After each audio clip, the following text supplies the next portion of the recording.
Welcome back to the Why Know Something Crazy podcast. And first, I want to say Happy New Year. This is the first podcast of the year 2025, and I'm so glad that you clicked on this podcast and that you're tuning in.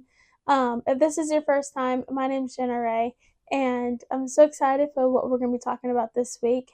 Usually, I have a special guest with me, but this week I wanted to just talk myself on the podcast and just talk about the new year, going into the new year. And everyone, when we talk about the new year, everyone usually has their word for the year and their resolutions and what they're going to strive for going into the new year.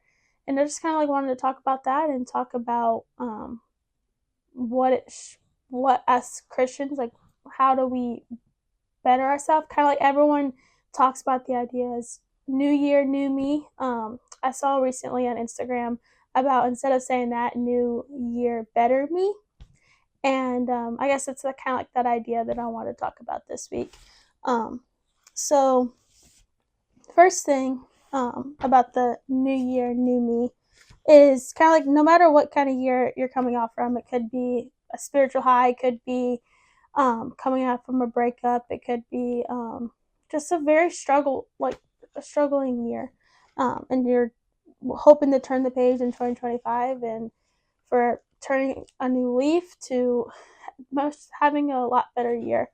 But no matter what your 2024 was, we're moving into 2025. We're leaving everything that happened in 2024. We're leaving it in 2024, and we're looking forward. And so, one of the things that I wanted to talk about in this podcast is how can we fully step into the new season, changed and fully walking in the way of the Lord. And first, I wanted to say is like, walking in the Lord is, it comes with its challenges, but then it also comes with its highs and its great moments. And I think an example for me in 2024, it has taught me a lot. It's taught me I've grown a lot. I've learned a lot. I posted on my Instagram recently that the word that when I think back on like how to summarize 2024, the word that I thought about that was very, very good to sum it all up was the word bittersweet. And the reason why I say that word is like, when I first thought about it, I was like, bitter, like, who would say that? But like, bitter as like when you drink a cup of lemonade and like it doesn't have a lot of sugar in it, it's bitter. Like, you don't really want it, but like, you need those bitter moments in order to grow. And it was also sweet. It's also like the fun moments and the laughing moments and the fun times with friends. A little vulnerability moment. Looking back on my year 2024, I was very, I was come in the beginning, I was on a very spiritual high coming out of Passion 2024, and then also going to the LO Sister Conference a little bit later in the year, and had surrounded myself with really good friends. I had a really good man of God boyfriend that I thought that I was gonna marry. Like, I think everyone kind of has maybe a relationship once in their life where you think that this could be the one, and then it just turns out that God doesn't really have that for you. So kind of learning how to navigate that, navigating the breakup and stuff that went down because of the breakup, and losing friendships and friendships switching and shifting gears, and just learning how to navigate everything that went on during that. Definitely has grown me to definitely has grown me into the woman that I know that I want to be and the woman that I don't want to be. How things got handled and just everything. But I think God gives us the challenges and gives us the things that we walk through to grow us in order to make us a better person, or teach us that, hey, we shouldn't really act like that. But yeah, I wasn't really gonna talk about that. That wasn't really in my notes, but I just felt the Lord place on my heart to bring that up. But another thing, if you are in like middle school or high school, a thing that is very common is to get drawn into like the comparison and wanting to fit in. I definitely kind of fell in that a little bit in high school. Is I wanted to be the cool group. Like everyone wants to be in the cool group. Everyone wants to be loved and accepted and seen. And sometimes when we want to do that, we kind of let ourselves tend to fall into peer pressure and fall into um, stuff that we shouldn't really be doing. And I just think that those are the such crucial moments that we should be following Christ and following the way of the Lord. And if we say no to certain things like partying or drinking or smoking and like all like the cool things that society and culture says would make us cool, I think it teaches us to more stand out. And sometimes, yeah, people are going to get mad at us. Some people are going to get um, upset of like, hey, why don't you just go with us? And I'm like, no, like I'm not doing that. And that then stirs up a conversation of like, why aren't you doing this? Because it's different. It's countercultural. And but something else that I think that we could take into 2024 that I'm definitely going to be better at is having spiritual disciplines and saying that I'm going to do something and following through it. One of the things that I'm going to be better at going into 2024 is just my quiet time with the Lord and actually having an intentional time with Him and not being scared to set His feet. And I've always, ever since I was like middle school, like that's kind of like the age that you kind of trying to figure out your faith, and then high school, and then you're figuring yourself out. And you actually start to learn about God more than just the Bible stories. Like I've always struggled with caring what people think of me and caring about, okay, what happens if I raise my hands during worship? Is someone's gonna look at me like, what's that girl doing? Or if I go up to the altar because I feel like the Lord's calling me to go up there, or just walking up to someone and praying over them or asking them to pray over them, of like not being scared of what people are gonna think about that.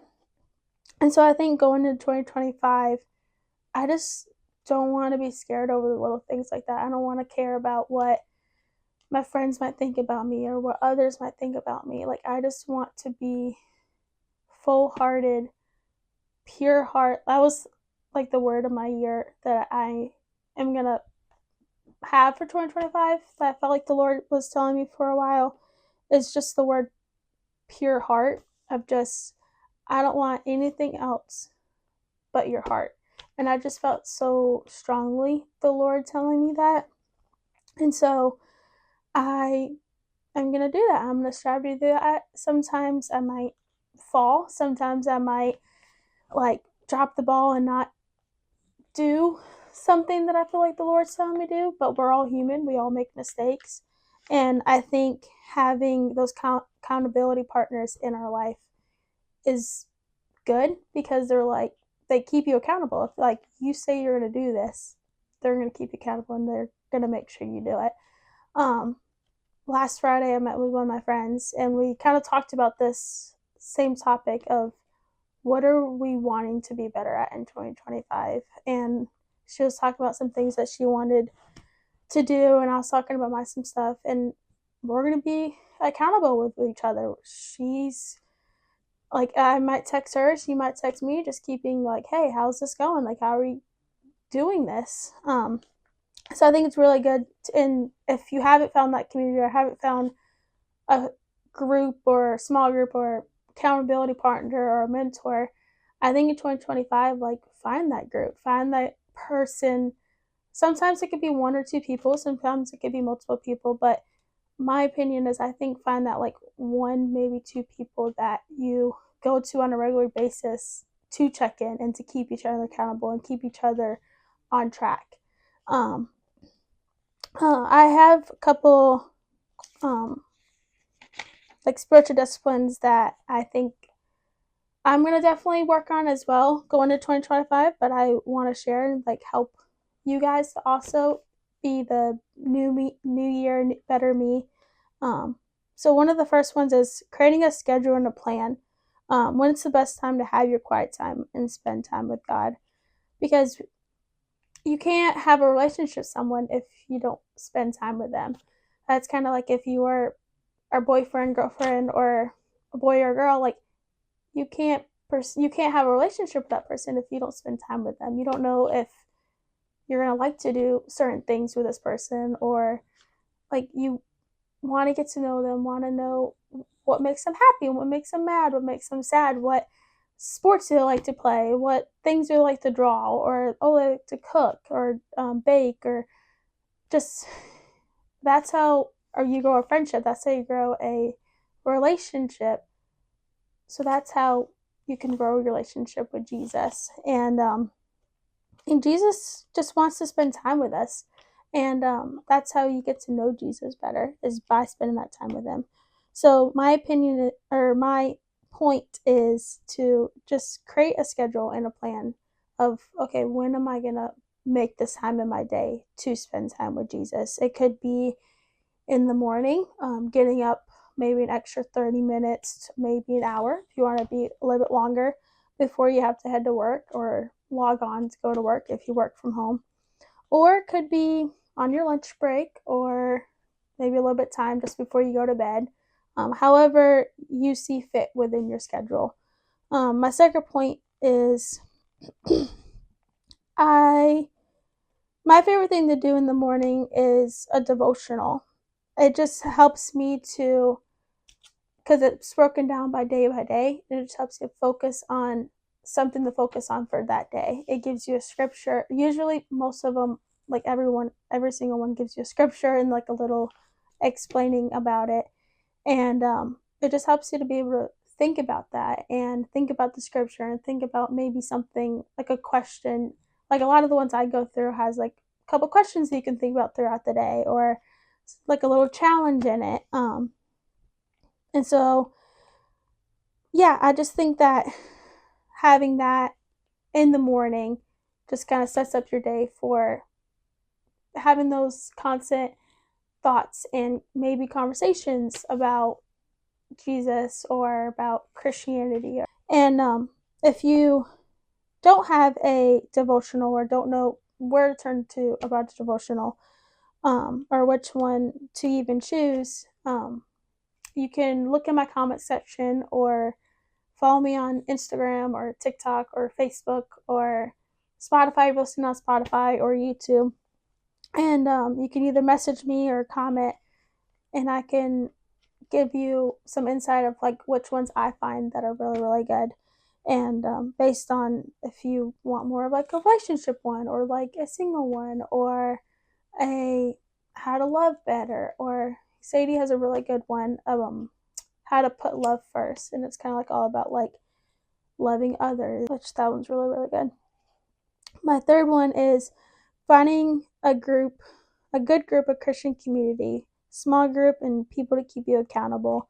I kind of talked about this a little bit earlier when I was talking about accountability partners, so I'm not going to go too in depth about that again. But yeah, just having that good community group that you can lean on during the hard moments and the hard times, and times where you don't know what to do or where to turn. Having those people that you can talk to and turn to.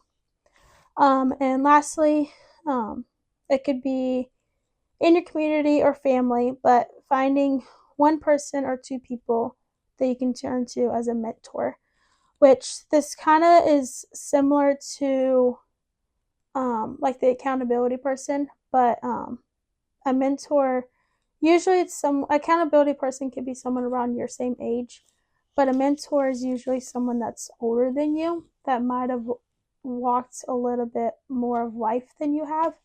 And just having those insight conversations of if you're walking through something and you think you should handle it this way, of like them coming alongside of you and redirecting you, like, hey, let's actually handle it this way. Sometimes I sometimes think like this too, as most of people that are watching our podcast are young adults, and if something happens, our mind sometimes clicks to the petty way. I can't be the only one, but and then just having that like switch in your mind of, okay, I'm not going to respond this way as much as I really want to respond this way and handle this way. I can't, because that's not biblical. Um, but so just having those mentors to kind of, it's also as a accountability partner, but to help you push you along and grow you into the woman that God has you to be, or the man that God has you to be. Um, so yeah, that's kind of all I have for today. I just wanted to do a little short little podcast just to give you a little insight walking into 2025.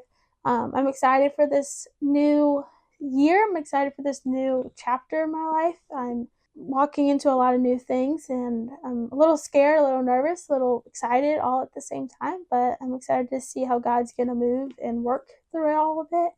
And also, I wanted to say I got a new setup for my podcast. If you notice, if you're watching on YouTube, but yeah, I'm so excited that you got to tune in this week, and hopefully you have a good rest of your week, or rest of your next week.